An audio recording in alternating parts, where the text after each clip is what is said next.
உலகெங்கிலும் வாழும் தமிழ் உணர்வாளர்களுக்கு நமது அன்பான வணக்கங்களை தெரிவித்துக் கொள்கிறோம். வாரந்தோறும் வியாழக்கிழமை திருக்குறளை கதைகளாக்கி தருகிற ஒரு நிகழ்ச்சியாக தொடர்ந்து பல வாரங்களாக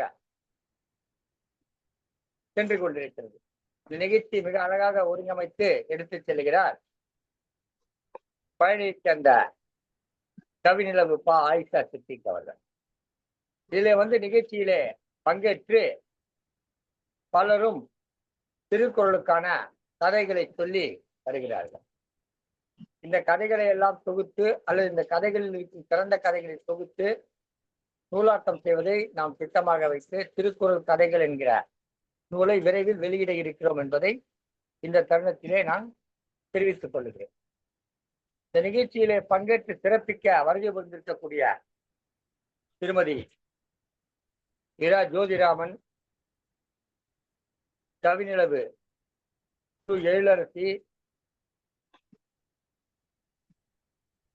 இயற்பியல் இளவல் திரு ஆலிவர் ஆரோக்கிய ஆலிவர் ராஜா, மயிலாடுதுறையிலும் வந்திருக்கக்கூடிய செல்வி ஜி யோகாஸ்ரீ, இன்னும் திருமதி வாழ்நாள் கால விருது பெற்ற அரங்கநாயகி கண்ணன், திரு குணசேகரன் என்று பலரும் இணைந்திருக்கிறார்கள். தொடர்ந்து இந்த நிகழ்ச்சிகளை வடிவாக ஒருங்கிணைத்துக் கொண்டிருக்கிறார் கவிநிலவு பா ஆயிஷா சித்திக் அவர்கள். அவரும் எண்ணற்ற கதைகளை வழங்கி இருக்கிறார். இன்னும் சிலரும் இணைந்து கதைகளை வழங்க இருக்கிறார்கள். அந்த வகையிலே இன்றைக்கு இந்த திருக்குறள் கதைக்கூறு திருக்குறளை கதைக்கூறு என்ற நிகழ்ச்சி தொடங்குகிறது. சற்றேறக்குறைய 15 நிகழ்ச்சிகளை எட்டி பிடிக்கிற தருவாயில நாம் இருக்கிறோம். தொடர்ந்து இந்த நிகழ்ச்சியிலே பங்கேற்று சிறப்பித்து வருபவர்களையும் இந்த நிகழ்ச்சியை ஒருங்கிணைத்து வருபவரும் ஆன திருமதி பாயிஷா சித்திக் அவர்களுக்கும் சங்கத்தமிழ் தொலைக்காட்சி வழியாக அவ்வப்போது இதை வலைவெளியிலே தவற விட்டுக் கொண்டிருக்கக்கூடிய தொலைக்காட்சியுடைய மேலாண் இயக்குனர் திருமதி திருக்குறள் தொடர் விருது பெற்ற சிவகாமி சண்முக சுந்தரம் அவர்களுக்கும் வானலையிலே தவற விட்டுக் கொண்டிருக்கக்கூடிய தமிழருவி வானொலி ஜெர்மனி இயக்குநர்கள் தமிழ்வேல் நயனை விஜயன் மற்றும் தமிழ்ச்சூழல் சசிகலா நயனை விஜயன் ஆகியோர்களுக்கும் நாம் நமது உளம் கனிந்த திருக்குறள் வணக்கம் கூறி அவர்களையும் வருக வருக என்று வரவேற்று நிகழ்ச்சியுடன் இணைந்து காணொலி வழியாகவும் வானொலி வழியாகவும் கேட்டுக்கொண்டும் பார்த்து கொண்டிருக்கும் நேயர் பெருமக்களுக்கும் எங்களுடைய வணக்கங்களை கூறி இந்த நிகழ்ச்சியை தொடங்கும் முகத்தான் அம்மையார் ஆயிஷா சித்திக் அவர்களை அன்புடன் அழைக்கிறேன். பாருங்கள் அம்மா. நன்றிகள் ஐயா. தமிழால் இணைவோம். சங்கத்தமிழ் இலக்கிய பூங்காவின் தலைவராம் வள்ளுவர், செயலராம் பாவேந்தர் பாரதிதாசன் ஆகியோரை போற்றுகின்றேன். சங்கத்தமிழ் இலக்கிய பூங்காவின் ஒருங்கிணைப்பாளர் தமிழ் பணி செம்மல் நீலகண்ட தமிழன் ஐயா அவர்களுக்கும், இந்த நிகழ்வை வலையேற்றம் செய்யும் திருக்குறள் தொண்டர் சிவகாமி சண்முக சுந்தரம் அம்மா அவர்களுக்கும், இந்த நிகழ்வை வானொலி மூலம் ஒளிபரப்பும் ஜெர்மன் தமிழருவி வானொலி நிலைய ஒரு இயக்குநர்கள் திரு நயனை விஜயன், திருமதி சசிகலா நயனை விஜயன் அவர்களுக்கும், மற்றும் கதைகூறு திருக்குறள் கதைகூறு என்ற நிகழ்வில் இங்கு இணைந்துள்ள அனைத்து சான்றோர்களுக்கும் முகமன் கூறுகின்றேன்.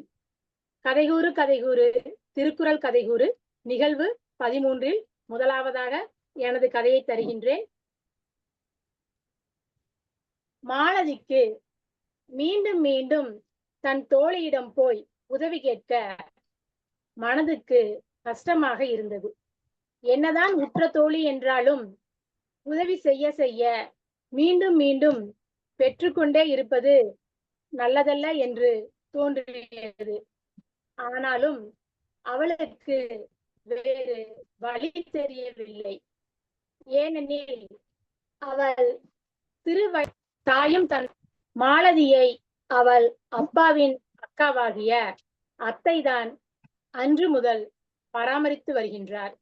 அத்தையும் வசதியானவர் அல்ல.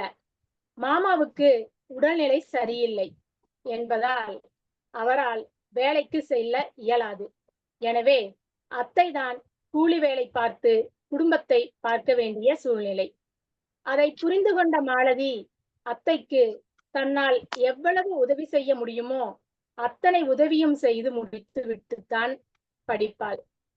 மாலதியின் உற்ற தோழியான மேபிள் மாலதியுடைய படிப்புக்கு தேவையான உதவிகளை அவ்வப்போது செய்து வருவாள். ஒருமுறை அவளுடைய சீருடை கிழிந்திருந்தது. அதை கண்ட மேபிள் தனது தந்தையிடம் சொல்லி புதிதாக ஒரு சீருடை வாங்கி அவளது பிறந்த நாளுக்கு பரிசாக தந்தாள். இவ்விதமாக இருவரும் உற்றம் தோழியர்களாய் இருந்து வந்தனர். மேபிளின் உதவியுடன் மாலதி மேபிள் போலவே பட்டப்படிப்பையும் கல்வியியல் படிப்பையும் முடித்து விட்டாள். இப்பொழுது ஆசிரியர் தகுதி தேர்வில் தேர்ச்சி பெற்றால் தமிழ்நாடு அரசில் இருவருக்குமே வேலை நிச்சயம் என்ற நிலை. தங்களது பிரச்சனை எல்லாமே தீர்ந்துவிடும் என்ற நினைப்பே மாலதிக்கு மகிழ்ச்சியை அளித்தது. தற்போது மாலதியின் பிரச்சனை ஆசிரியர் தகுதி தேர்வுக்கு விண்ணப்பிக்க ஆகும் செலவுக்கு என்ன செய்வது என்பதுதான். தோழி மேபிளிடம் கேட்கலாமா வேண்டாமா என்ற எண்ணம் அவளுக்கு ஏற்பட்டது. அவள் மேபிள் வீட்டுக்கு மனக்குழப்பத்துடனேயே சென்றாள். ஆசிரியர் தகுதி தேர்வுக்கான அறிவிப்பினை கையில் வைத்துக்கொண்டு தயங்கி தயங்கி நின்றாள். மேபிள் மாலதியிடம் ஆசிரியர் தகுதி தேர்வுக்கு நாம் இருவரும் விண்ணப்பிக்க போகலாம் வா என்று அவளை பேச விடாமல் அவள் கையை பிடித்து தேர்வு விண்ணப்பிக்கும் இடத்திற்கு அழைத்து சென்றாள். குறிப்பறிந்து தான் சொல்லாமலேயே புரிந்து கொண்ட தன் தோழி மேபிளுக்கு தான் என்ன கைமாறு செய்ய போகிறோம் என்று எண்ணி செய்வதறியாமல் நின்றாள் மாலதி. அதிகாரம் 71 குறிப்பறிதல். குறள் எண் 701. கூறாமை நோக்கி குறிப்பு அறிவான் எஞ்ஞான்றும் மாறா நீர் வையக்கு அணி. ஒருவன் நினைப்பதை அவன் சொல்லாமலே முகத்தை பார்த்து அறிபவன் எப்பொழுதும் கடல் சூழ்ந்த உலகத்தவருக்கு ஒரு அணியாவான்.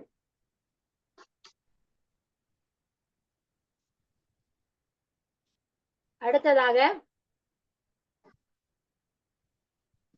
தனது கதையை கூற வருகின்றார் கவி நிலவு சு. எழிலரசு சரவணன், மண்ணச்சநல்லூர். சான்றாண்மையை தாங்கும் தூண்களில் ஒன்று ஒப்புரவு என்று வள்ளுவ பெருந்தகை கூறுகின்றார். வாருங்கள் அம்மா. கவி நிலவு சு. எழிலரசி, மண்ணச்சநல்லூர். அதற்கு முன்பாக ஒரு அருமையான திருக்குறளை எடுத்துக்கொண்டு அதற்கு விளக்கமாக ஒரு கதை சொன்னார்கள் திருமதி பா. ஆயிஷா சித்திகா. கூறாமலே அவன் முகக்குறி பார்த்து அவனுக்கு தேவைப்படுகிற உதவியை செய்வது என்பது இந்த உலகத்தில, கடல் சூழ்ந்த இந்த உலகத்திலே போற்றப்படுபவர்களாக இருப்பார் என்ற அடிப்படையில வள்ளுவருடைய குறளை கூறி மிக அருமையான ஒரு கதையை கூறினார்கள். அவர் ஏற்கனவே ஒரு முதுகலை பட்டமும் கணினியல் துறையில ஒரு பட்டமும் பெற்றிருக்கிறார். ஆனாலும் இரண்டிலும் பணி கிடைக்காத காரணத்தினால் ஆசிரியர் பணிக்காக இளம் கல்வியல் படிப்பதற்காக நினைத்த பொழுது என்ன செய்வது, தொகை நிறைய கட்ட வேண்டுமே, என்ன செய்வது என்று யோசித்த நேரத்திலே அந்த தோழி உதவியதாக ஒரு கதையை மிக அருமையாக வடிவமைத்து கொடுத்திருந்தார். சிறப்பம்மா, உங்களுடைய கதை பாராட்டுக்குரியது, மகிழ்ச்சி கொள்வது, சிறப்புக்குரியது. அடுத்து எழிலரசி அம்மையார் வந்து தன்னுடைய கதையை கூற இருக்கிறார்கள். வாருங்கள் அம்மா.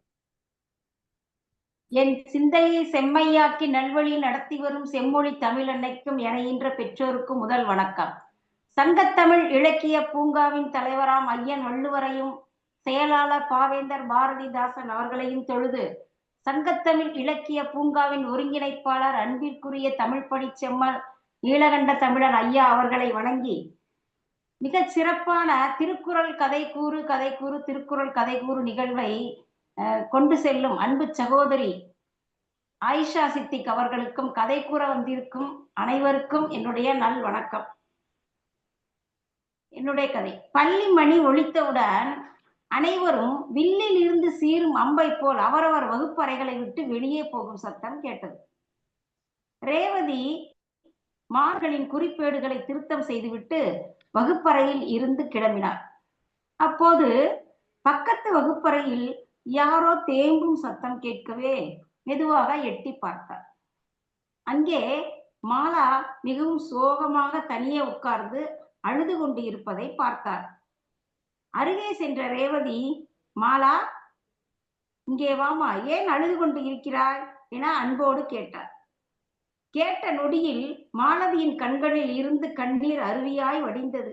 மேலும் தேம்ப ஆரம்பித்தார். இதை கண்டு அறிந்த ரேவதி, ஏன் மாலா, என்ன நடந்தது, என்னிடம் சொல்லுமா, என்னால் சரி செய்ய முடிந்தால் செய்கிறேன் என்றார் அவளின் தமிழ் ஆசிரியையான ரேவதி. மீண்டும் மாலா அழத் தொடங்கினார். இல்லை அம்மா, இந்த வருடம் நான் எழுத போகும் பொது தேர்வில் முதல் மதிப்பெண்கள் பெற்று மருத்துவராக வேண்டும் என்பது என் அப்பாவின் கனவு மற்றும் ஆசை. ஆனால் நான் தேர்வை எப்படி எதிர்கொள்வது என்று என்னுடைய அடிமனதில் பயமாக உள்ளது என்று நினைத்து எனக்கு அழுகை வந்து விட்டது என்று தன் நெஞ்சில் உள்ள சோகத்தை இறக்கி வைத்தார் மாலா. அட, இதற்காக அழுகிறாய்? உன்னால் கண்டிப்பாக நன்றாக படிக்கவும் முடியும், நிச்சயம் அதிக மதிப்பெண்கள் பெற முடியும். நீ முதலில் உன் மீது நம்பிக்கை வை. என்னால் முடியும் என்று அனுதினமும் நினைத்துக்கொள். என்னால் மட்டுமே முடியும் என்று நினைப்பதுதான் தவறு. தொடர்ந்து விடாமுயற்சியுடன் கடினமாக படி.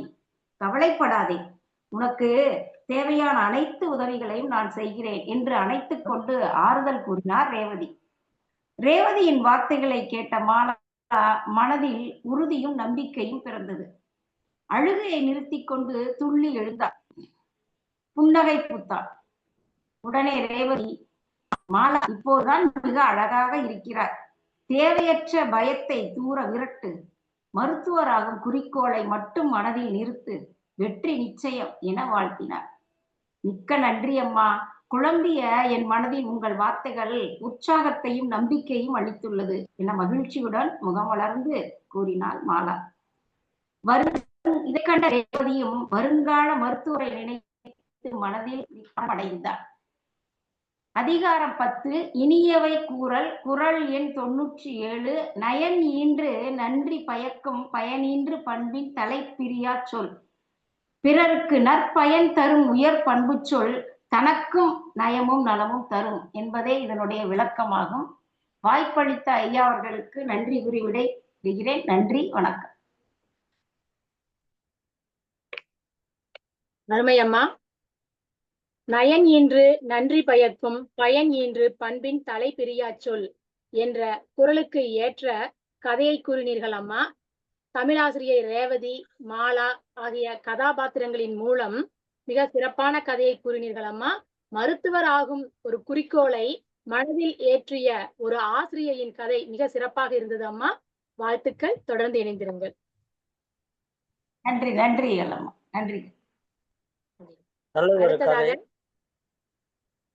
நல்லதொரு கதை வழங்கினார் அம்மையார் அவர்கள். வாழ்த்துக்கள். தொடரட்டும் உங்கள் கதை. அடுத்ததாக புத்துலக கவி ரா. ஜோதிராமன், முள்ளிக்காடு. தானும் நுகராமல் தக்கவருக்கு ஒன்றை ஈயும் இயல்பும் இல்லாமல் இருப்பவனுக்கு பெரும் செல்வம் துன்பத்தையே தரும் என்று வள்ளுவ பெருந்தகை கூறுகின்றார். வாருங்கள் அம்மா. ரா. ஜோதிராமன், முள்ளிக்காடு. என ஈன்ற தாய்க்கும் தாய்மானவராம் தந்தைக்கும் முத்தமிழுக்கும் முதல் வணக்கம். தலைவராம் ஐயன் வள்ளுவரையும் செயலராம் பாரதிதாசன் அவர்களையும் பாரதி சுடர் தமிழ்ச்சுடர் திருமிகு நீலகண்ட தமிழன் அப்பா அவர்களையும் ஒருங்கிணைப்பாளர் ஆயிஷா சித்திக் அவர்களையும் அனைத்து சக கவி ஆளுமைகளையும் வணங்கி சங்கத்தமிழ் பூங்கா நடத்தும் கதைக்கூறு திருக்குறளை கதைக்கூறு நிகழ்வில் பங்கேற்பதில் பெருமை அடைகின்றேன். சிந்தித்து செயல்பட வேண்டும். ஒரு நரி இரை தேடி சென்று கொண்டிருந்தது. வழியில் பால் கிணறு இருந்ததை கவனிக்காமல் உள்ளே விழுந்து விட்டது. கிணறு ஆழமாக இருந்தது. கிணற்றை விட்டு வெளியே வர முடியவில்லை. யாராவது உதவிக்கு வருவார்களா என தவிப்போடு காத்திருந்தது. அந்த சமயம் ஒரு ஆடு அந்த பக்கமாக வந்து கிணற்றுக்குள் எட்டி பார்த்தது. என்ன நரியாரே, உள்ளே என்ன செய்து கொண்டிருக்கிறீர்கள் என கேட்டது. நண்பா, இந்த கிணற்று நீர் தேன் போல இருக்கிறது. அதனால் வெளியே வர மனமில்லாமல் நீரை அறிந்து கொண்டே இருக்கிறேன் என்றது. அப்படியா, நானும் வந்து நீர் அருந்தலாமா என்று ஆசையோடு கேட்டது. ஓ, தாராளமாய் வரலாமே என்றது நரி. ஆடு கிணற்றுக்குள் குதித்தது. நரி கூறியது போல் நீர் தேன் போன்று இல்லாமல் கலங்கி சேற்று நாற்றத்துடன் அடித்தது. என்ன நரியாரே, இந்த நீர் தேன் போல இனித்தது என்று வியப்பாய் கேட்டது. அதற்கு நரி, அறிவு கெட்ட ஆடே, நான் சொன்னதை அப்படியே நம்பியது உன் குற்றம். ஏமாந்தாயா என கூறி ஆட்டின் முதுகின் மேல் கால் வைத்து கரைக்கு சென்று விட்டது. ஆடு மீள வழியில்லாமல் கிணற்றுக்குள் கிடந்து தவித்தது. இதைதான் வள்ளுவர் ஆய்ந்தாய்ந்து கொள்ளாதான் கேண்மை கடைமுறை தான் துயரம் தரும். குறள் 792, அதிகாரம் 80, நட்பு ஆராய்தல். ஒருவரது குணம், செயல் முதலியவற்றை பல வகையில் ஆராய்ந்து நட்பு கொள்ளாதவனுக்கு அதனால் இறுதியில் தான் சாதற்கேதுவாகிய துன்பம் உருவாகும் என்று வள்ளுவர் இதைத்தான் கூறியுள்ளாரோ என்று வருத்தப்பட்டு ஆடு அந்த கிணற்றுக்குள்ளேயே கிடந்ததாம். வாய்ப்புக்கு நன்றி. மிக சிறப்பான கதையை கூறினீர்கள் அம்மா. ஆய்ந்து ஆய்ந்து கொள்ளாதான் கேண்மை கடைமுறை தான் துயரம் தரும். நரி ஆடு கதாபாத்திரம் மூலம் சொன்னதை அப்படியே நம்பக்கூடாது என்ற கருத்து பொதிந்த திருக்குறள் கதையை கூறினீர்கள் அம்மா. கதை சிறப்பாக இருந்தது. வாழ்த்துக்கள் அம்மா. தொடர்ந்து இணைந்திருங்கள். நன்றி அம்மா. நட்பு 2 வகைப்படும் என்று சொன்னார். ஒரு நட்பை நல்ல நட்பு என்று கூறினார், இன்னொரு நட்பை தீய நட்பு என்று கூறினார். தீய நட்பை எதிரி என்று கூறவில்லை. அவன் நம்மோடே பழகி கொண்டிருப்பான், நமக்கு தீமையை விளைவிப்பான். இதுதான் தீய நட்பு. தீய நட்பு அடிப்படை.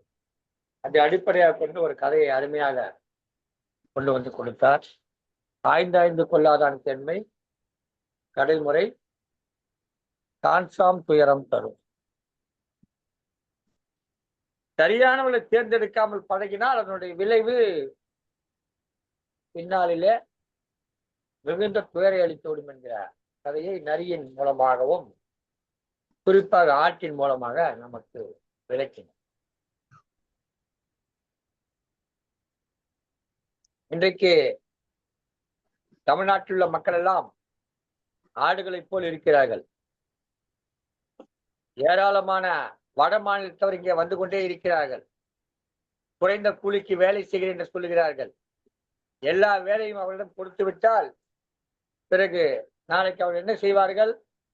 இலவசமாக டேட்டா தருகிறேன் என்று வந்து இப்போது தொலைபேசியில் பேசுவதற்கு ஒரு கட்டணம் செலுத்து, டேட்டாவுக்கு தனி கட்டணம் செலுத்து என்று சொல்லக்கூடிய நிறுவனத்தை போல இவனும் நாளைக்கு 250 ரூபாய் சம்பளம் நான் வருவதற்கு வேலை செய்வதற்கு 750 ரூபாய் சம்பளம் என்று சொல்லி விடுவார். அப்போது நமக்கு வேலை செய்வதற்கு ஆள் இருக்காது, எல்லா தொழிலும் அவர்கள் வசம் போய்விடும், நாம் எல்லாம் நின்று தவிப்போம். ஆடுகளைப் போல் அந்த கிணற்றுக்குள்ளே சிக்கி தவிப்போம். நரிகளைப் போல் அவரெல்லாம் தப்பி சென்று விடுவார்கள் என்பது மிக அழகாக, மிக அற்புதமாக இந்த திருக்குறள் மூலம், இந்த கதையில் அதை சொல்லவில்லை என்றால் சொல்ல, அந்த கதையின் மூலமாக நமக்கு தெரிகிற நீதியாக நீ நான் புரிந்து கொண்ட சிறப்பம்மா. வாழ்த்துக்கள். நன்றி ஐயா. அடுத்ததாக நம்மிடையே கதை கூற வருகின்றார் ஆலிவர் ஆரோக்கியராஜ், ஹைதராபாத். ஈயாமல் உலோபியாக இருப்பதனால் இழிபிறப்பே உண்டாகும். ஈவதும் பிறகு நுகர்வதுமாகிய செயல்கள் இல்லாதவர்களுக்கு எவ்வளவு பெரிய செல்வம் இருந்தும் பயன் இல்லை என்று வள்ளுவர் கூறுகின்றார். வாருங்கள் ஐயா. ஆலிவர் ஆரோக்கியராஜ், ஹைதராபாத். அனைவருக்கும் வணக்கம்.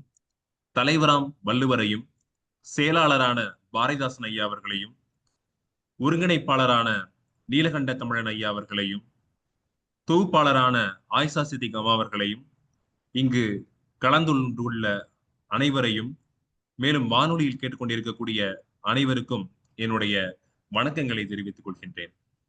கதையின் தலைப்பு பொறுமை கடலினும் பெரிது. 2025 இருந்து 2056 வரை ஏராளமான போர்கள் நடந்து வந்தன. ரஷ்யா உக்ரைன் போர், இந்தியா பாகிஸ்தான் முதலான போர்களின் அடிப்படையாக கொண்டு உலகின் பல்வேறு இடங்களில் போர்கள் மூண்டு கொண்டே இருந்தன. தான் அழிவதை விட தன் எதிரி நாடு மட்டுமல்லாது அனைத்து நாடுகளும் தன்னை விட அதிகம் அழிய வேண்டும் என்ற கெட்ட எண்ணத்தால் அணு ஆயுதங்கள் வைத்திருந்த பல்வேறு நாடுகள் ஒன்றை ஒன்று தாக்கிக் கொண்டிருந்தன அணு ஆயுதங்களை வைத்து. இதனால் ஒட்டுமொத்த உலகமே அழிந்து கொண்டிருந்தது. பல உயிரினங்களும் அழிந்து கொண்டிருந்தன. அணுகுண்டுகளில் இருந்து வெளிப்படக்கூடிய அணு கதிர்வீச்சு நிறைந்து இந்த உலகமே வாழ்வதற்கு ஏற்ற இடம், நிலப்பரப்பு எங்குமே இல்லாமல் போனது. அணுகுண்டுகள் போட்டு தாக்கப்பட்ட இடங்களில் அணு கதிர்வீச்சுகள் நிறைந்து வாழ்வதற்கு ஏற்ற இடமே இந்த நிலப்பரப்பு எங்கும் இல்லாது போனது. ஒரு சில நாடுகளில் மட்டும் அணுகுண்டு தாக்குதலில் இருந்து எஞ்சி இருந்தன நிலங்கள். குறுகிய நிலப்பரப்பே வாழ தகுதியாயிருந்தன. அங்கே அனைத்து நாட்டு மக்களும் ஒன்றாக தஞ்சம் புகுந்தனர். அதனால் இதன் பொருட்டு அந்த குறுகிய நிலப்பரப்பில் மக்கள் தொகை வீக்கம் மிகவும் அதிகமாய் இருந்தது. இதனால் தேவைகளும் அதிகமாயின, மாசுபாடுகளும் அதிகமாயின. நிலப்பரப்பு தேவையினால் மரங்கள் அனைத்தையும், காடுகள் அனைத்தையும் அந்த மக்கள் வெட்டி கொண்டே இருந்தனர். தமது சொகுசுக்காக தேவைக்கு அதிகமான எரிபொருட்களை பயன்படுத்தி வளிமண்டலத்தில் மாசுபாடுகளை ஏற்படுத்தி வந்தனர்.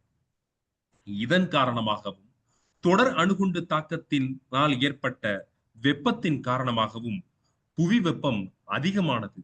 இதனால் பனிக்கட்டிகளும் பனிமலைகளும் அதிகமாக உருகி நிலத்தை நிரப்பின.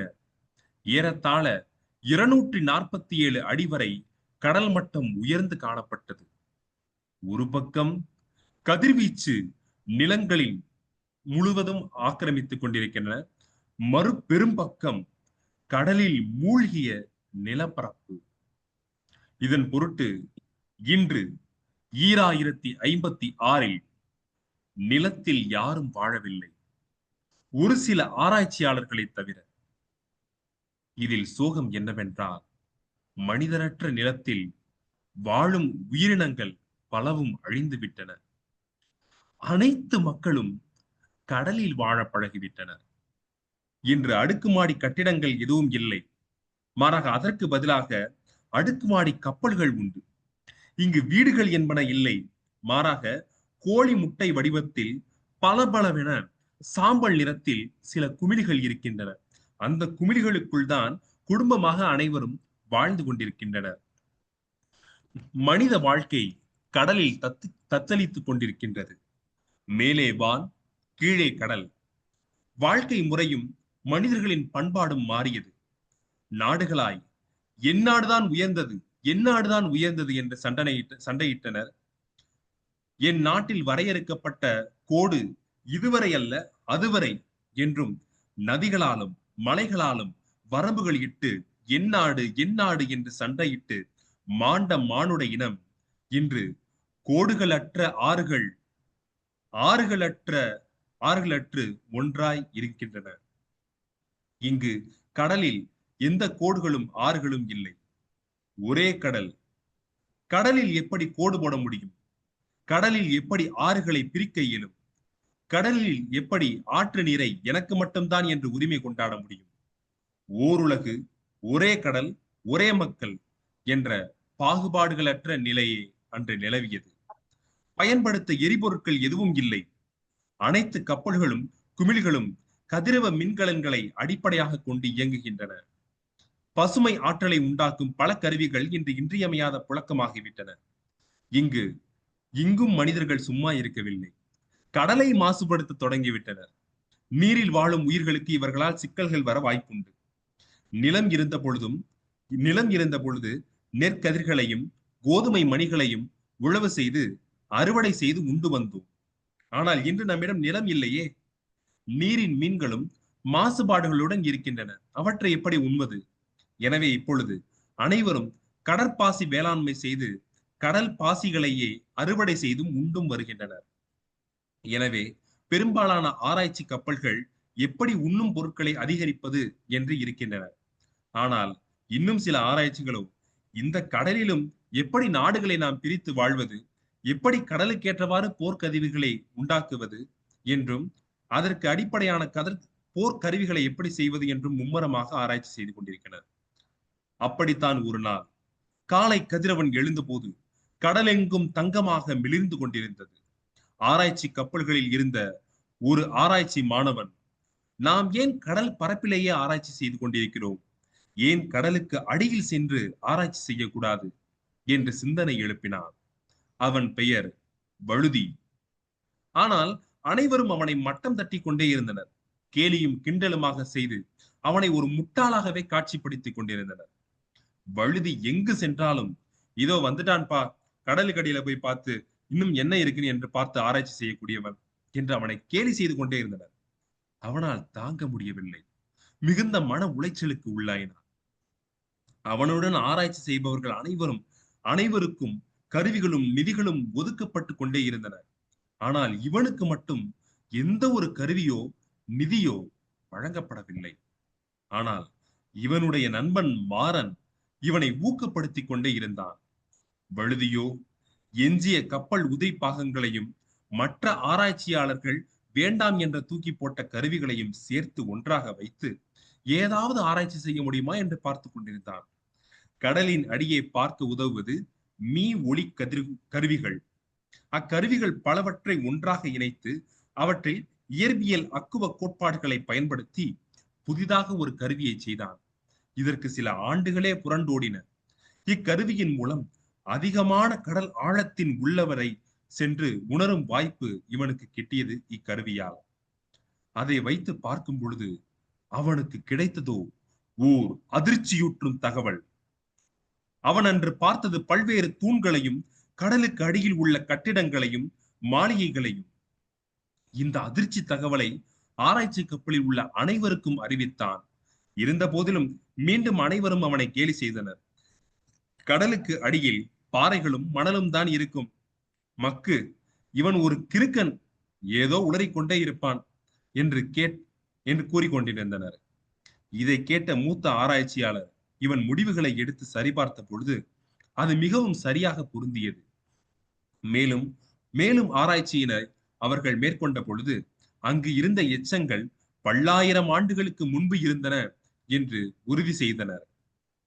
புவிக்கூட்டின் அடிப்படையில் அவர்கள் இருந்த இடத்தை ஒப்பிட்டு பார்த்த பொழுது அவர்களுக்கு தெரிய வந்தது என்னவென்றால், கிடைத்த எச்சங்கள் குமரிக்கண்டத்தில் இருந்து கிடைத்தன என்றும் இந்த எச்சங்களே குமரிக்கண்டத்திற்கான ஆதாரங்கள் என்றும் தெரிய வந்தது.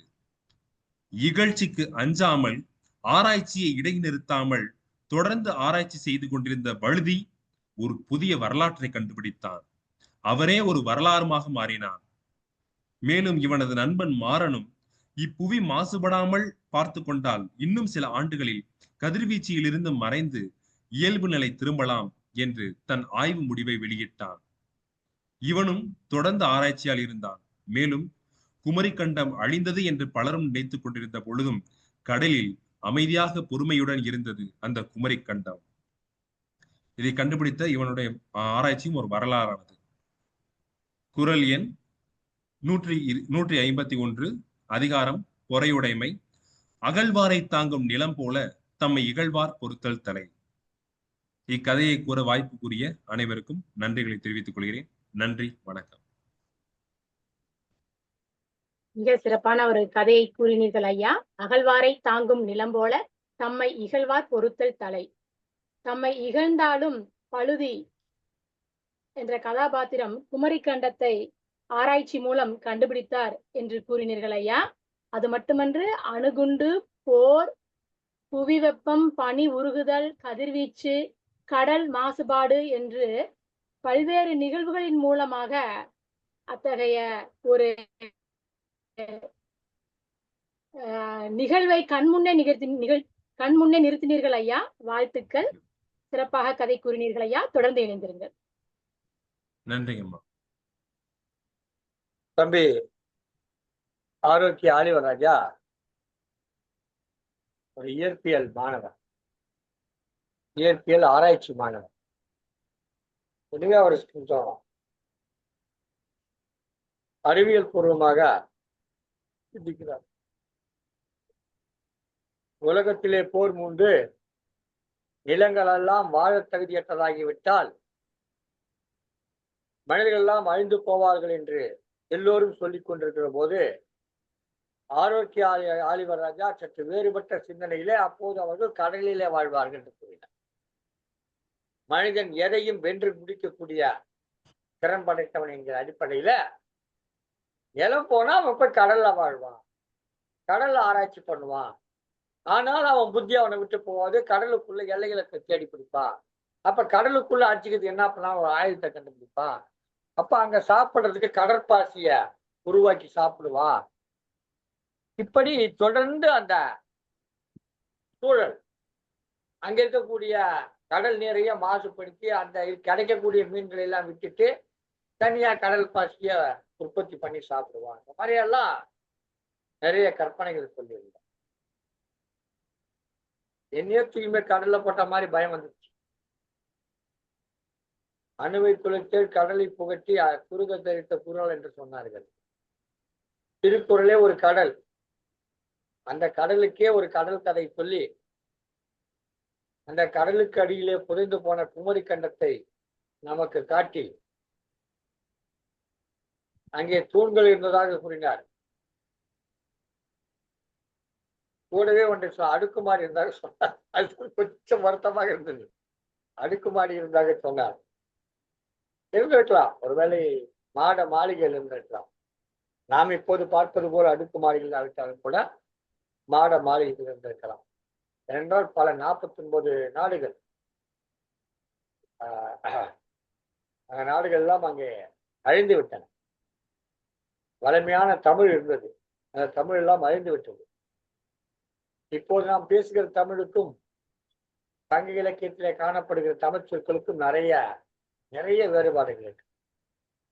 இப்ப நாம தரு என்று சொல்லுகிறோம். தருவியா, தருக, அப்ப தரிய என்று சொல்லியிருக்கிறார்கள். தழுவுகளை தழியா என்று சொல்லியிருக்கிறார்கள். இப்படி மொழியில மாற்றம் வந்திருக்கிறது. ஆனாலும் இந்த வழுதி மட்டும் மாறாத சிந்தனையோடு கடலுக்கு அடியிலே மூழ்கி போன குமரி கண்டத்தை கண்டறிந்த செய்தியை சொல்லி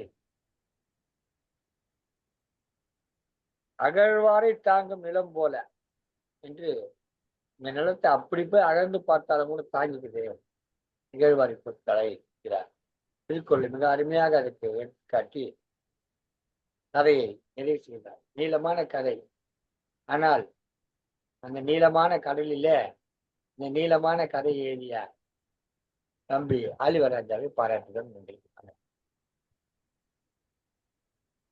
நன்றிங்க ஐயா. அடுத்ததாக நம்மிடையே கதை கூற வருகின்றார் மழலை யோகஸ்ரீ, மயிலாடுதுறையிலிருந்து.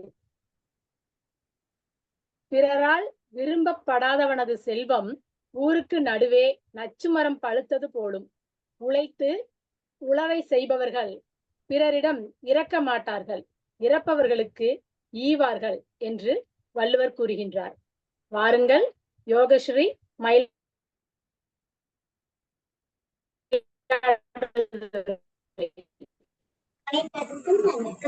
சங்கத்தமிழ் இலக்கிய பூங்காவிற்கு எனது வணக்கத்தை தெரிவித்துக் கொள்கின்றேன். யோகஸ்ரீ.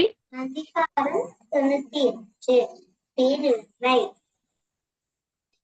பெரியார் உணர்ச்சியும் இல்லை பெரியாரை பேணிக்கொள் எனும் நோக்கு. இந்த குறளோட பொருள் என்னன்னா, பெரியவங்க அவங்க பெருமை தக்கவங்க அவங்களோட பெருமையை சொல்லிக்க மாட்டாங்க. ஆனா சில தன்னோட பெருமையை தானே சொல்லிக்குவாங்க, பெருமை இல்லாத. இத பத்தி ஒரு கதை சொல்ல போறேன். என்னன்னா, ஒரு அழகான காடு இருந்துச்சு. அந்த காட்டுல நிறைய விலங்குகள் பறவைகள் எல்லாம் வாழ்ந்து இருந்துச்சு. அந்த காட்டுல ஒரு அழகான மான்குட்டி இருந்துச்சு. அந்த மான்குட்டி என்ன சொல்லணும்னா, நான் தான் இந்த காட்டுலயே அழகா இருக்கேன், என்ன மாதிரி யாருமே அழகா இல்ல, எனக்கு அழகான வளைஞ்சி கொம்பெல்லாம் இருக்கு, உங்க யாருக்குமே வளைஞ்சு கொம்பு இல்ல, எனக்கு அழகான உடம்புக்குள்ள புலிப்புலியான புலிகள் இருக்கு அப்படின்னு சொல்லுச்சு. அப்ப எல்லா விலங்குகளும் பறவைகளும் கேட்டுச்சு, குச்சிமானே நாங்கள் உன்னோட நண்பர்களா பழகலாமா அப்படின்னு கேட்டுச்சு. அதுக்கு மானோ சொல்லிச்சா, உங்க யார்கிட்டயுமே அழகு இல்லையே, என்கிட்ட தானே அழகு இருக்கு, அழகு இல்லாதவங்களோட நான் எப்படி பழகுறது அப்படின்னு தன்னோட பெருமையை சொல்லிக்கிட்டா எல்லாத்தையுமே. அது அடுத்தவங்களோட பெருமையையும் அழகையும் அது சொல்றது இல்ல, எல்லாத்தையுமே நட்பாவும் பழகுறது இல்ல. அதுக்கு உடனே சொன்னிச்சா, எனக்கு உடனே எல்லா விலங்கும் சொன்னிச்சு, நம்ம எப்படியான மான்குட்டியில பேசணும், மான் அவ்வளவு அழகா இருக்கு, அது மாதிரி நம்மளும் இருக்கலாம் இல்லையே, இறைவன்லயே நம்மளையும் இப்படி படைக்கல அப்படின்னு யோசிச்சாங்க. அப்ப ஒரு நாள் என்னன்னா, சிங்கராஜா சொன்னாரா, சிங்கராஜாவே இந்த காட்டுல எப்ப பார்த்தாலும் மான் அதுதான் அழகா இருக்கு, நாங்களும் ஏன் சிங்கராஜா அழகா இல்ல, அதுக்கு எப்படியாவது நீங்க சொல்லி புரிய வைங்க சிங்கராஜா, நாங்களும் அதோட நண்பர்களா பழகணும்னு சொன்னாங்க. எல்லா விதங்களும் பழகி இது சிங்கராஜா சொன்னாரா, அப்படிலாம் இல்ல, எல்லாத்தையுமே ஒவ்வொரு இறைவன் கொடுத்துதான் வச்சிருக்காரு, நான் சொல்றேன் அதே மாதிரி பண்ணு முயல்குட்டி அப்படின்னு சொன்னாரு. உடனே முயல்குட்டி என்ன சிங்கராஜான்னு கேட்டுச்சான். அதுக்கு சிங்கராஜா சொன்னாரா, நீ பக்கத்து காட்டுல மயிலு பஞ்சவனைக்கிலேயே நீ அழைச்சிட்டு, அதுக்கப்புறம் அங்க உள்ள எல்லாருமே அழைச்சிட்டு, அவங்களோட திறமையும் நம்ம பார்க்கணும்ல அப்படின்னு சிங்கராஜா சொன்னாரா. உடனே மயில பெரிய அழைச்சிட்டு வந்தாங்க. மயிலும் பஞ்சவனைக்கிளியும் வந்துச்சான். அப்ப என்ன சிங்கராஜா எங்களை கூப்பிட்டுட்டீங்களே, ஒரு பெரிய விஷயமாதான் இருப்பாருன்னு சொன்னிச்சா மயிலு. பஞ்சவனைக்கிளி சொன்னிச்சான், என்ன விஷயம் சிங்கராஜா சொல்லுங்கன்னு சொல்லிச்சான். அது சிங்கராஜா சொன்னாரா, என்னன்னா இங்க ஒரு பெரிய பிரச்சனை, காட்டுல உள்ளவங்களா என்னன்னா வருத்தத்துல இருக்காங்க, என்ன வருத்தம் அப்படின்னு கேட்டுச்சான். அது சொன்னாங்களா, என்னன்னா இந்த மான்குட்டி நான் தான் அழகா இருக்கேன், அந்த அழகா விளைஞ்சு கொம்பு இருக்குல்ல, அதனால அது எல்லாத்தையும் ரொம்ப தன்னோட பெருமையை பேசிக்குது, பெருமையா உள்ளவங்க கூட நீங்க பெருமையை தக்க உள்ளவங்க, நீங்க உங்கள்கிட்டதான் அழகு இருக்கு, அதை நீங்க சொல்லிக்க மாட்டீங்க அப்படின்னு சிங்கராஜா சொல்லிச்சான். அதுக்கு அந்த மயில் சொல்லிச்சா, சரி நான் என்ன சிங்கராஜா பண்ணணும் அப்படின்னு சொல்லிச்சான். உடனே சிங்கராஜா என்ன சொல்றது, நரியாடி நீங்க தான் தந்திரசாலி, நீங்க ஏதாவது சொல்லுங்கல்ல அப்படின்னு சொன்னேன். நரி சொன்னிச்சா, என்னன்னா மயிலே, நீ ஒரு நாள் மான் புல் தின்ன வரும்ல, அப்ப நீ நடுநாடு, அப்ப நாங்கெல்லாம் உன்னோட அழகை பத்தி சொல்றோம், கிளியே அப்ப ஒரு ரெக்கையே படன்னு விரிச்சு கீழே பஞ்சவனைக்கிலேயே நீ கத்து, உன்னோட 7 ரெக்கை அழகான 7 வானவில் போன்ற 1 ரெக்கையில பார்க்க அழகா தெரியும் அப்படின்னு சொல்லிச்சான். சரின்னு சொன்னாங்களாம். அப்ப மயில் என்ன பண்ணுச்சு, மான் என்ன பண்றாங்க அப்படின்னு மான் பாக்குச்சான். சின்ன மான் துள்ளி வந்துச்சான். எப்படி இருக்குன்னு சின்ன மான் சொல்லிச்சான். ஆனா மான் எப்படி இருக்கு அழகா இருக்குன்னா நீங்க தான் அழகாவே இல்லையே அப்படின்னு மான் துள்ளி 5வது வாட்டி சொல்லிச்சான். ஆனா இப்ப மயில் அப்ப டான்ஸ் நடன ஆரம்பிச்சான். கிளி வந்து ரெக்கையை படன்னு விரிச்சிட்டான். அவ வந்து எல்லாருமே அவங்க 2 டைமே பார்த்தாங்களாம். அப்ப வந்து மான் சொல்லிச்சா, நான் உங்க நண்பர்களா இருக்கேன், நான் படப்படன்னு என்ன அழகான்னு பாருங்க, நீங்க ஏன் அங்க பாக்குறீங்க அப்படின்னு சொன்னிச்சான். ஆனாலும் எல்லாரும் மயிலையும் பஞ்சவர்ண கிளியும் பார்த்தாங்க. அப்பதான் சொன்னிச்சான் மானு, அப்படின்னா நான் அழகு இல்லையா? நான் தானே இவ்வளவு நாள் அழகுன்னு நான் நினைச்சுக்கிட்டேன், என்னோட அழகானவங்களா இருக்காங்களா அப்படின்னு சொல்லி மான் ரொம்ப வருத்தப்பட்டுச்சு. அப்ப வந்து மயிலும் பஞ்சவர்ண சொன்னாங்க, அப்படிலாம் ஒண்ணும் இல்லை, எல்லாருக்குமே இறைவன் அழகோட தான் படைச்சிருக்காரு. எனக்கு வந்து அழகான தோகைகள் இருக்கு, பஞ்சவர்ண கிளிக்கு அழகான வண்ண ரெக்கைகள் இருக்கு, சிங்கத்து, நரி, புலி, சிறுத்தைக்கெல்லாம் வேட்டையாட தன்மை இருக்கு, யானை மேல சவாரி பண்ண முடியும், யானை கோவில் வாகனமா இருக்கு. இப்படிலாம் ஒவ்வொன்றுக்கும் ஒவ்வொரு சிறப்பு இருக்கு. குட்டி முயலோட அழகு அவ்வளவு அழகு. உனக்கு என்னன்னா அழகான இறைவன் படைச்சு கொடுத்திருக்காரு. உனக்கு அழகான புள்ளி, உனக்கு வளைஞ்சு இருக்கு, ஆனா எல்லாருமே அழகுதான் அப்படின்னு மயில் சொல்லிச்சான். அப்ப சிங்கராஜா முடிவெடுத்தாராம், சரி எல்லாருமே அவ்வளவு தனித்திருக்கா, அப்பனா நம்ம என்ன பண்ணலாம், நம்ம காட்டுல ஒவ்வொரு நாளைக்கும் ஒவ்வொரு ஆளு ராஜா ராணியா இருந்து அவங்க நீங்க வெளிப்படுத்துங்க அப்படின்னு சொன்னாராம். அந்த காடே சந்தோஷமாயி எல்லா காலம் ஒன்னா இணைச்சு ஒரு போட்டி பண்ணி சந்தோஷமா வாழ்ந்தாங்களாம். இந்த கதையில இருந்து நம்ம என்ன தெரிஞ்சுக்கிட்டோம்னா, நம்மளோட பெருமைய நம்ம அடுத்தவங்கள்ட்ட சொல்லி அவங்களோட அழகை குறைச்சி எடை போடக்கூடாது. இந்த கதையில இருந்து தெரிஞ்சுக்கிட்டோம். பேச சங்கத்தமிழ் இலக்கிய பூங்காவிற்கு நன்றி தெரிவித்துக் கொள்கின்றேன். நன்றி அம்மா, நன்றி ஐயா. சிறப்பு. மான், சிங்கம், மயில், நரி, கிளி போன்ற கதாபாத்திரம் மூலம் ஒரு கார்ட்டூன் பார்த்த மாதிரி ஒரு இருந்தது பாப்பா. நல்லா இருந்தது உங்க கதை. ஒவ்வொருவருக்கும் ஒரு திறமை உண்டு அப்படிங்கக்கூடிய ஒரு கருத்தை சொன்னீங்க. கதை மிக அருமையாக இருந்தது. வாழ்த்துக்கள். தொடர்ந்து இணைந்திருங்கள். அருமையா கதை சொன்னீங்க பாப்பா. நல்ல ஒரு காட்டுக்குள்ளே போன மாதிரி இருந்தது. ஐயா ஆலிவராஜா கடலுக்குள்ள கூட்டு போனா, யோகஸ்ரீ காட்டுக்குள்ள கூட்டு போறாரு. இப்படி ஒவ்வொருத்தரும் ஒவ்வொரு இடத்துக்கு கூட்டு போறாரு. ஓரமா கிணத்துக்குள்ள கூட்டு போனாங்க, இன்னொருமா பள்ளிக்கூடத்துக்குள்ள கூட்டு போனாங்க. இப்படி ஒவ்வொருத்தரும் ஒவ்வொரு இடத்துக்கு கூட்டு போறாங்க. அடுத்தவங்க வந்து என்ன சொல்ல போறாங்க, எங்க கூட்டு போறாங்கன்னு பார்ப்போம். அடுத்தவங்க வந்து எங்க நம்ம எல்லாம் அழைச்சிக்கிட்டு போக போறாங்கன்னு பார்ப்போம். அழைங்க. அடுத்ததாக கவிஞர் அரங்கநாயகி கண்ணன் தர்மபுரியிலிருந்து வருகின்றார். கரவாமல் வழங்குவாரிடம் இறப்பதும் ஓர் அழகுடையது, அத்தகையவர்களிடம் இறப்பதும் ஈவதைப் போலவே ஆகும் என்று வள்ளுவர் கூறுகின்றார். வாருங்கள் அம்மா. அரங்கநாயகி கண்ணன், தர்மபுரி. பன்னுருட்டி கவிஞர் சு. சண்முகம் அடுத்து வருகிறார். பன்னுருட்டி நகரில புதுப்பேட்டையிலே வசிக்கக்கூடிய கவிஞர், மின்சாரத்துறையில பணியாற்றி ஓய்வு பெற்றவர். கதைக்கு ஒரு திருக்குறள் கதைக்கு ஒரு நிகழ்ச்சியில இணைந்திருக்கிறார். அவர்களை நிகழ்ச்சியுடைய ஒருங்கிணைப்பாளராக இருக்கக்கூடிய திருமதி ஆயிஷா சித்திக் அவர்கள் அழைப்பார்கள். அழைங்க. அடுத்ததாக சு. சண்முகம் ஐயா பண்ருட்டியிலிருந்து வருகின்றார். வாருங்கள் ஐயா, உங்கள் கதையை தாருங்கள். நன்றி அம்மா.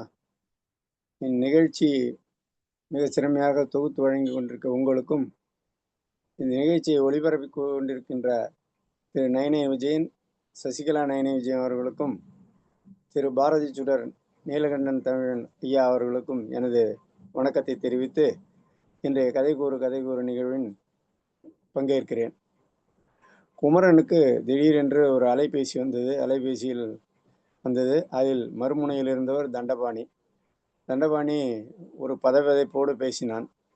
என்னவென்று கேட்டதுக்கு, ரொம்ப நாளாச்சுரா அவங்ககிட்ட பேசி, அதனால் இப்போ பேசணும் அவங்ககிட்ட அவசியம் அப்படின்னான்.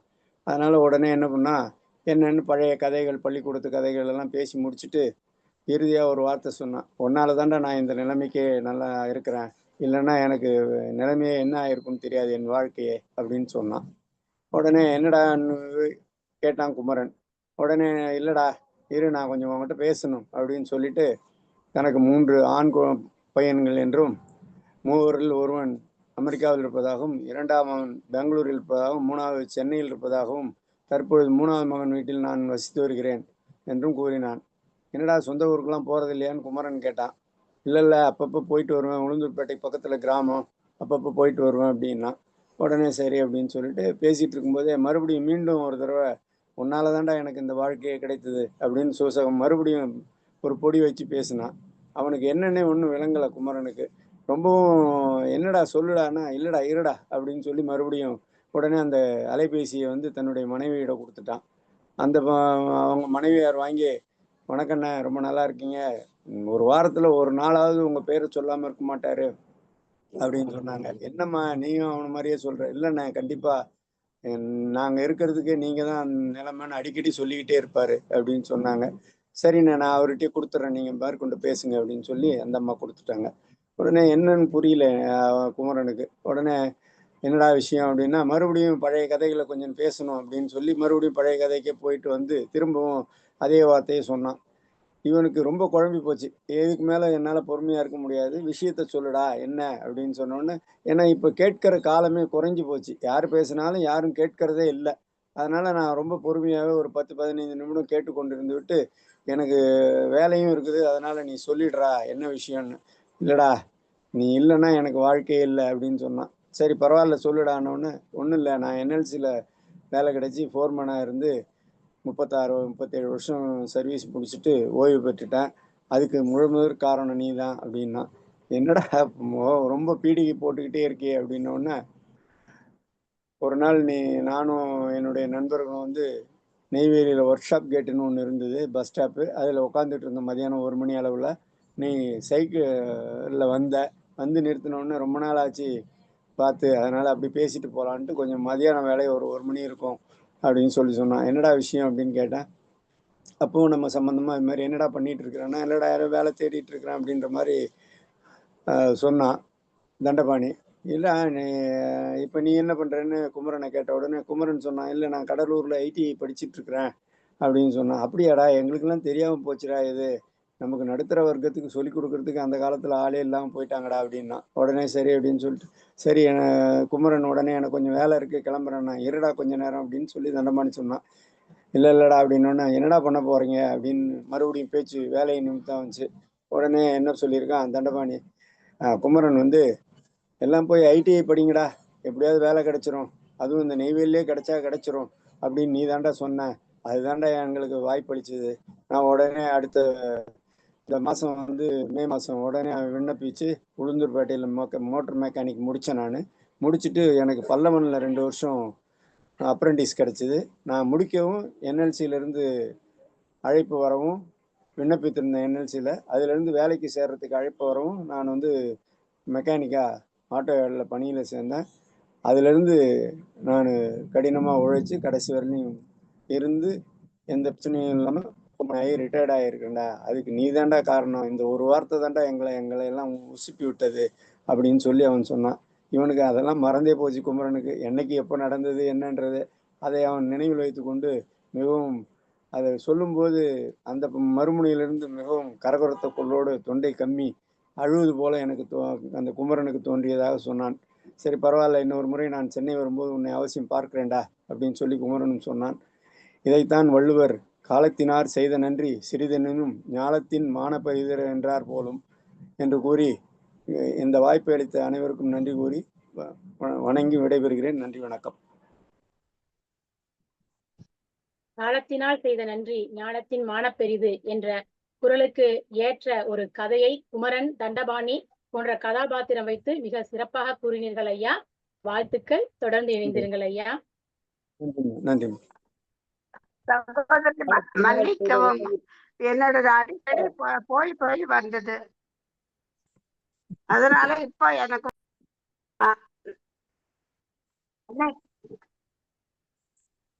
சங்க தமிழ் இலக்கிய பூங்காவின் தலைவராம் திருவள்ளுவரை வணங்கி, செயலராம் பாரதிதாசனை வணங்கி, ஒழுங்கு ஒழுங்கிணைப்பாராம் என் அன்பு சகோதரர் திருநீலகண்டன் ஐயாவையும் வணங்கி அன்பு சகோதரி வணங்கி கதைக்குள் நான் எடுத்துக்கொண்ட குரல் பிறவிப்பிடுங்கவர் நீந்துவர் நீந்தார் இறையடி சேராதார் என்பது. வேலன் என்பவன் வாழ்வில் பல துன்பங்கள் கரைக்காணா துன்பங்களை அடைந்தான். அதை கடைக்கும் வழியும் அறியாமல் திண்டாடினான். வீட்டில் பிள்ளை குட்டி குடும்பத்தமும் பசியால் வாடின.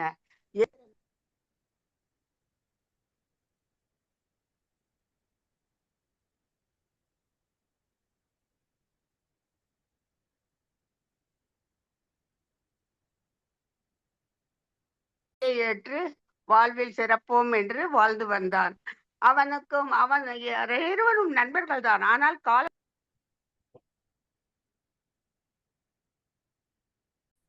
சரிங்க. அடுத்ததாக நம்மிடையே கதை கூற வருகின்றார் மா காயத்ரி அவினாஷி.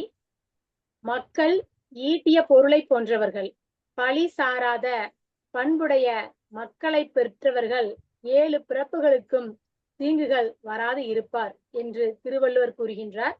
வாருங்கள் அம்மா. திருமதி மா காயத்ரி அவினாஷி. தமிழ் அன்னைக்கு வணக்கம். திரு நீலகண்டன் ஐயா அவர்களுக்கும் ஆயிஷாம் அவர்களுக்கும் வணக்கம். யாரும் தராத கொடை. எழுத்தாளர் லியோ டால்ஸ்டாய் அவர்கள் வீதி வழியே வந்து கொண்டிருந்தார். அப்போது பிச்சைக்காரன் ஒருவர் எதிரில் வந்தார். டால்ஸ்டாய் அவர்களை பார்த்து, ஐயா, இந்த ஏழைக்கு ஏதாவது கொடுங்கள் என்று வேண்டினான்.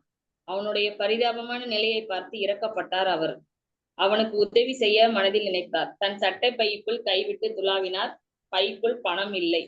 புறப்படும் பரபரப்பில் பணத்தை எடுத்து வர மறந்தது அவருக்கு நினைவுக்கு வந்தது. பணம் இல்லை என்று சொல்லி அவனை ஏமாற்ற அவர் விரும்பவில்லை. அன்பு சகோதரனே, பணம் எடுத்து வர மறந்து விட்டேன். என்னுடன் வீட்டிற்கு வா, உனக்கு பணம் தருகிறேன். இல்லாவிட்டால் அடுத்த முறை சந்திக்கும் போது பணம் தருகிறேன் என்று அன்புடன் சொன்னார். இதை கேட்ட அவன், ஐயா, இதுவரை யாரும் தராத கொடையை எனக்கு தந்துவிட்டீர்கள், நன்றி என்றான். நான் உனக்கு எதுவும் தரவில்லை. யாரும் தராத கொடையை நான் உனக்கு தந்ததாக சொல்கிறாயே, எனக்கு ஒன்றும் புரியவில்லை என்று குழப்பத்துடன் கேட்டார் அவர். ஐயா, பிச்சைக்காரனாகிய என்னையும் மதித்து சகோதரனே என்று அன்புடன் அழைத்தீர்களே, இதைவிட பெரிய கொடை ஏதாவது உள்ளதா என்று உணர்ச்சி பொங்க சொன்னான் அவன். அகமலர்ந்து இதழின் நன்றே முகன்மலர்ந்து இன்சொல்லாக பெறின். அதிகாரம் 10, குறள் 92. இனியவை குறள். முகம் மலர்ந்து இன்சொல் பேசுவனாக இருக்க பெற்றால் அகம் மலர்ந்து ஈகை செய்வதை விடவே நல்லது ஆகும். அகன் மலர்ந்து ஈதலின் நன்றே முகன் மலர்ந்து இன்சொல்லாக பெறின். நன்றிமா. ஐஷாமா நன்றி. ஐயா நன்றிங்க ஐயா. அருமை அம்மா. அகனமர்ந்து ஈதலின் நன்றே முகனமர்ந்து இன்சொலனாக பெறின் என்ற குறளுக்கு ஏற்ற கதையை கூறினீர்கள் அம்மா. யாரும் தராத கொடை என்ற தலைப்பில் லியோ டால்ஸ்டாய் அவர்கள் தன்னிடம் பணம் கேட்ட பிச்சைக்காரனிடம் தன்மையான வார்த்தைகளை கூறியதை இந்த கதைக்கு பொருத்தமாக எடுத்து கூறினீர்கள் அம்மா. வாழ்த்துக்கள். தொடர்ந்து இணைந்திருங்கள் அம்மா. அருமையான ஒரு திருக்குறள். அகனமந்து ஈதலின் நன்றே முகனமந்து இன்னாசுலன் ஆக பெறும்.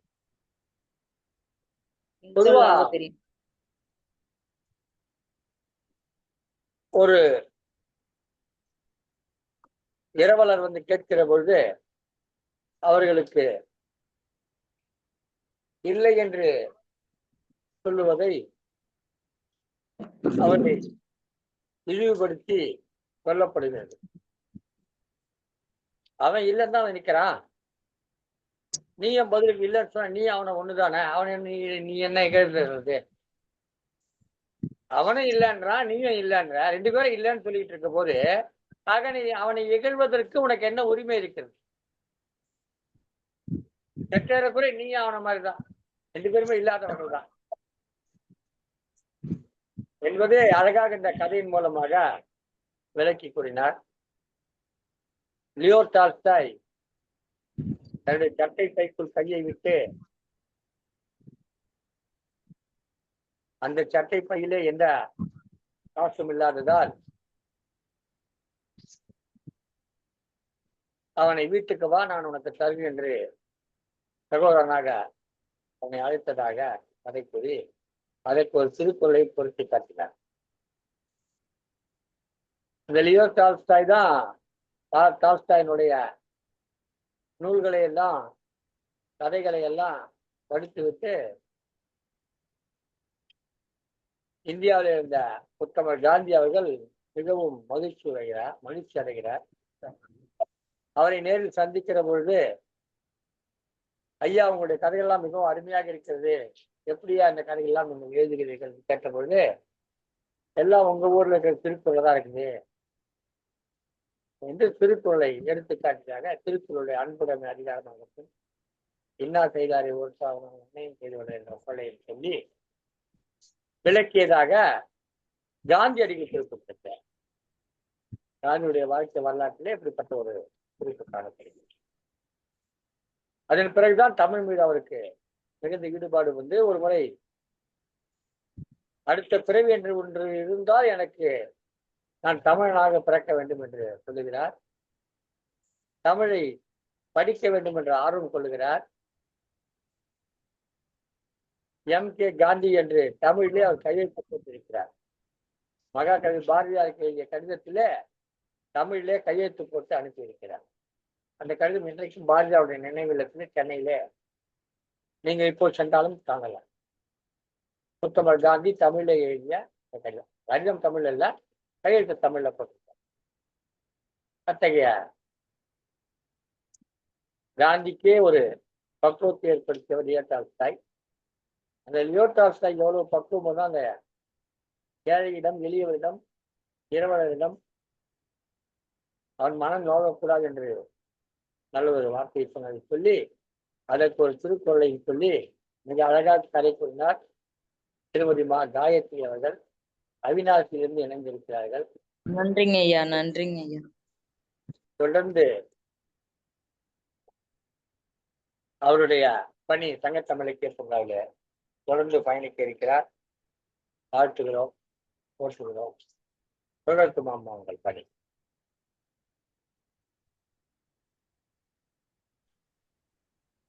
தொடர்ந்து நிகழ்ச்சியை நிறைவு செய்கிற தருணத்தில ஒரு நிறைவுரை வழங்குமாறு நிகழ்ச்சியுடைய தலைமை பிறப்பையும் ஒருங்கிணைப்பு பிறப்பையும் எடுத்து செம்மையாக செய்து கொண்டிருக்கக்கூடிய கவிஞர் உப்பா ஆயிஷா சித்திக் அவர்களை அன்புடன் அழைக்கிறோம். வாருங்கள் அம்மா. ஐயா, நான் கதை சொல்லட்டுமா ஐயா? என் பேர் குணசேகர். நம்மிடையே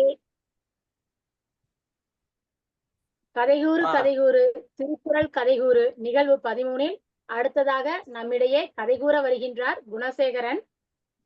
இவன் தந்தை இவனை பெற என்ன தவம் செய்தானோ என்று பலரும் கூறும் வகையில் ஒரு மகன் இருக்க வேண்டும் என்று வள்ளுவர் கூறுகின்றார். வாருங்கள் ஐயா குணசேகரன். நன்றி எல்லாருக்கும் சான்ஸ் கொடுத்ததுக்கு ஸ்டோரி சொல்றது. என்னோட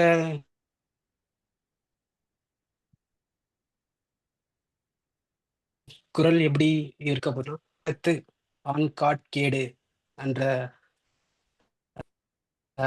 திருக்குறள்ல தான் எப்படி கேர்ள்ஸை வந்து டூலா யூஸ் பண்ணி ப்ரைடை கொண்டு வராங்க அங்க அப்படின்றத திருவள்ளுவர் அப்பவே சொல்லியிருக்காரு. அத இன்னமும் கேட்காம இருக்கும் அப்படின்றது சுச்சுவேஷன்னா யூஸ் பண்ணி ஒரு கதை இங்க காலேஜ்ல நாங்க எழுதின கதை. அதை நான் இங்க சொல்லலாம்னு நினைக்கிறேன். என்னன்னா, இந்த கதைக்களம் வந்து ராமாயணத்துக்கு எதிரான கதையா இருக்கும். எப்படி அதுல என்னென்ன தப்பு இருக்கோ அதை நாங்க எடுத்துட்டு திருக்குறள்ல ரெஃபரன்ஸா இருந்து அதை எடுத்து பண்ணதுதான். இப்ப கதைக்குள்ள போனான்னு நினைக்கிறேன். சூர்பனகை போயிட்டு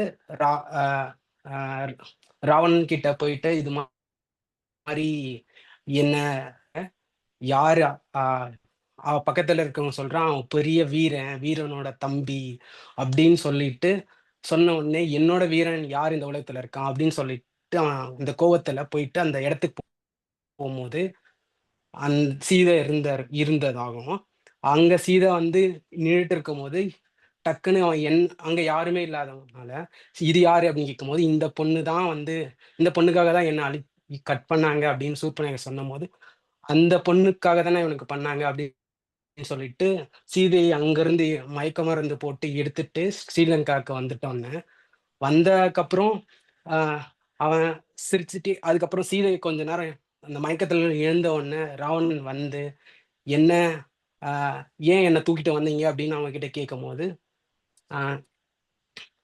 இதுதான் கதை, இதனாலதான் நான் பண்ணேன், நான் என் வீரத்தை என்னோட வீரத்தை அவனுங்க இன்சல்ட் பண்ற மாதிரி பண்ணியிருக்கானே எங்க தங்கச்சி அப்படின்னு சொல்லவே நீ எல்லாம் ஒரு வீரனா அப்படின்னு சீதை கேட்க ஆமா நான் வீரன் தான், கேட்டுப்பாரு இந்த உலகத்துல எல்லாருக்கும் தெரியும் அப்படின்னு ராவணன் சொல்ல என்னை மயக்க மருந்து போட்டு கொண்டு வந்த நீ வீரனா அப்படின்னு கேட்க அப்போ உன்னை எப்படி கொண்டு வர்றது அப்படின்னு கேட்கும்போது எனக்கு வாள் வீச்சு தெரியும், நீ சண்டை போட்டு கூப்பிட்டு வந்திருந்தா கூட நான் வீரன் சொல்லியிருப்பேன் அப்படின்னு அவன் சிரிக்கவே அவங்க சிரிச்சுட்டே இருக்கவே அவன் வந்து ஏன் சிரிக்கிற, முடிஞ்சா வந்து வால்வீச்சுக்கு வா அப்படின்னு வால்வீச்சுக்கு வா அப்படின்னு சொல்லி சீதை கூப்பிடுறாங்க. அங்கேயே சிரிச்சுட்டே இருந்து சரி வா அப்படின்னு சொல்லிட்டு வால்வீச்சை வாழை தூக்கி போடுறான்.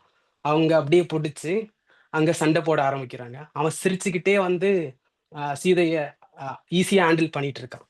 அப்படி ஹேண்டில் பண்ணிட்டே இருக்கும்போது சீதை டக்குன்னு சிரிச்சுட்டே இருக்கும்போது கையில வெட்டிடுறாங்க.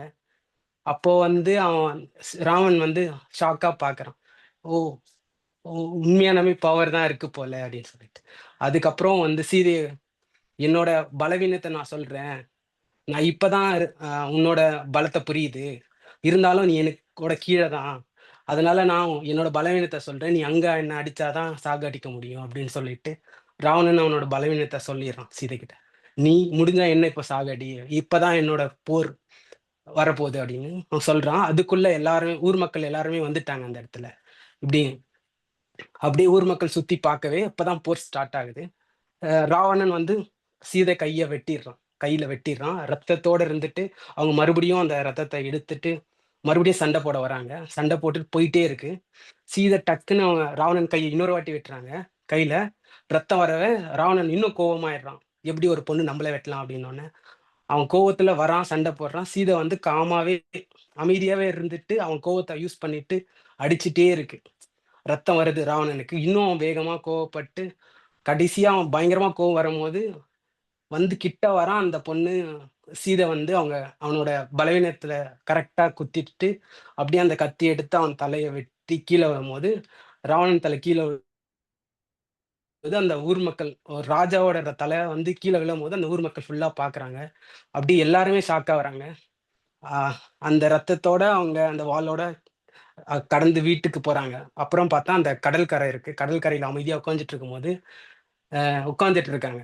அந்த டைம்ல ராமன் வந்து அங்கிருந்து அவங்க படைகள்லாம் கூப்பிட்டுட்டு வரும்போது சீதை இந்த இடத்துல உட்காந்துட்டு எல்லாருமே ஷாக்கா வராங்க. அது சீதை தான் அப்படின்ட்டு ராமன் சொல்றாரு. அப்புறம் வந்து ஒருத்தன் வந்து வேகமா வந்து கேட்குறான், நீங்க எப்படி வந்தீங்க அப்படின்னு, என்ன ஆச்சு அப்படின்னு.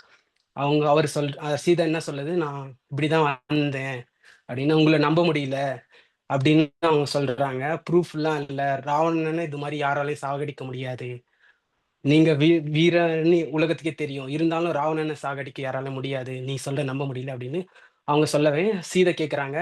சீதை யாரையும் பார்க்காத ராமனை மட்டும் பார்த்து நீ வந்து நம்புறியா இல்லையா அப்படின்னு கேட்கும்போது இல்ல நானும் நம்பல, நீ ப்ரூஃப் பண்ணும் அப்படின்னு சொல்றாங்க. அவங்களுக்கு ரொம்ப கஷ்டமாயிடுச்சு, இவனை தானே நம்பிட்டு இருந்தோம், இவனே இந்த மாதிரி இருக்கானே அப்படின்னு சொல்லிட்டு அவன் மறுபடியும் கேட்க அவங்களுக்கு கோவம் தான் வருது. எனக்கு நீ நிருபி, நீ எப்படி அவனை சாகடிச்ச அப்படின்னும் போது அங்கிருந்து ஒருத்தன் வந்து அனுமன் வந்து அந்த ராவணன் தலையை தூக்கி போடுறான். போடும் போது ராவணன் தலை வந்து நேரா வந்தது, அவன் காலில் விழுது நடுப்புல. அப்பயும் நம்பாதான் மறுபடியும் கொஸ்டின் கேட்கவே சீதைக்கு இன்னும் ஒரு மாதிரி கஷ்டத்துல இருந்து இன்னும் கோவமா போய் கையில இருந்த அந்த வாளை எடுத்து தலையை வெட்டிட்டு இப்படிதான் கொன்னேன், உனக்கெல்லாம் ப்ரூவ் பண்ண முடியாது அப்படின்னு சொல்லிட்டு அவங்க நீங்க வேணாம் அப்படின்னு சொல்லிட்டு நடந்து போறாங்க. இதுல இருந்து என்ன திருக்குறள்லாம், பெண்ணினை போற்றாது பேர் வழி யாதொன்று மண்ணகத்து ஆண்ட கேடு ஆண் கேடு அப்படின்ற திருக்குறள் வந்து பெர்ஃபெக்டா சூட் ஆகும். திருவள்ளுவர் அப்பயே எழுதியிருக்காரு. ஆனா மறுபடியும் நம்ம இதே கதைங்களை தான் சொல்லி கேர்ள்ஸுக்கு இப்படிதான் இருக்கணும், சீதை மாதிரி இருக்கணும், சீதை மாதிரி இருக்கணும் அப்படின்னு. அதுவே தப்பான கதை. நம்ம மறுபடியும் அதே கதையை பெண் வந்து ஆண் யாராச்சும் வந்து காப்பாத்துவாங்க. ஆணோட ஈகோ, ராவணனுக்கும் ராமனுக்கும் சண்டைன்றது வந்து ராவணனுக்கும் ராமனுக்கும் இருக்கிற ஈகோ தான். அதுல கேர்ள்ஸை யூஸ் பண்ணி அவங்க 2 பேரும் சண்டை போட்டுக்கிட்டாங்க. அத கதைய நம்ம பெண்ணுக்கு சொல்லும் போது அத நம்ம தமிழ்ல நிறைய கதை திருக்குறள்ல இந்த மாதிரியான திருக்குறள்லாம் இருக்கும்போது இதை சொல்லணும் அப்படின்னு நான் எதிர்பார்க்கிறேன். இதுதான் என்னோட திருக்குறள் கதை. நன்றி. வாய்ப்பு கொடுத்த அனைவருக்கும் நன்றி. ஐயா, உங்களுடைய குறள் எண் என்னதுங்க? குறள் எண் என்னங்க? உங்களுடைய குறள் எண்? குறள் எண் என்ன குறள்? இருங்க, திருக்குறளை சொல்லுங்க.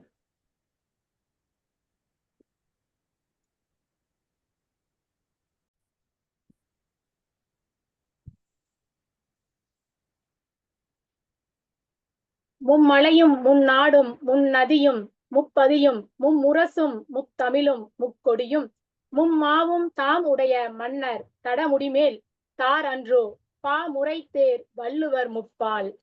திருவள்ளுவரது பாக்களின் முன் பின் முறை தெரிதற்கு கடனாகிய திருக்குறளானது கொல்லிமலை, நேரிமலை, பொதியமலை என்னும் 3 மலைகளையும் குடநாடு, புனல்நாடு, தென்னாடு என்னும் 3 நாடுகளையும் பொருணை நதி, காவிரி நதி, வைகை நதி என்னும் 3 நதிகளையும் கருவூர், உறையூர், மதுரை என்னும் 3 பதிகளையும் மங்கள முரசு, வெற்றி முரசு, கொடை முரசு என்னும் 3 முரசுகளையும் இயற்றமிழ், இசைத்தமிழ், நாடகத்தமிழ் என்னும் 3 நூல்களையும்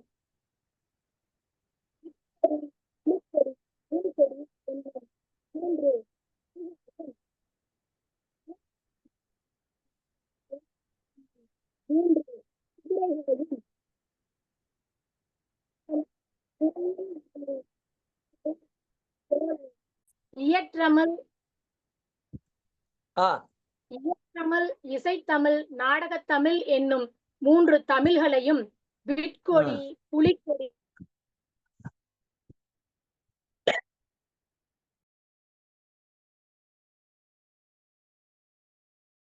கோரம்பிகளையும் தாம் முறையே உடைய சேர, சோழ, பாண்டியர் எனப்படுகின்ற மூவரசருடைய பெரிய முடிகளின் மேலும் கொல்லப்பட்ட மாலையன்றோ என்று திருக்குறளை பற்றி சிறப்பாக சீத்தலை சாத்தனார் குறிப்பிடுகின்றார்.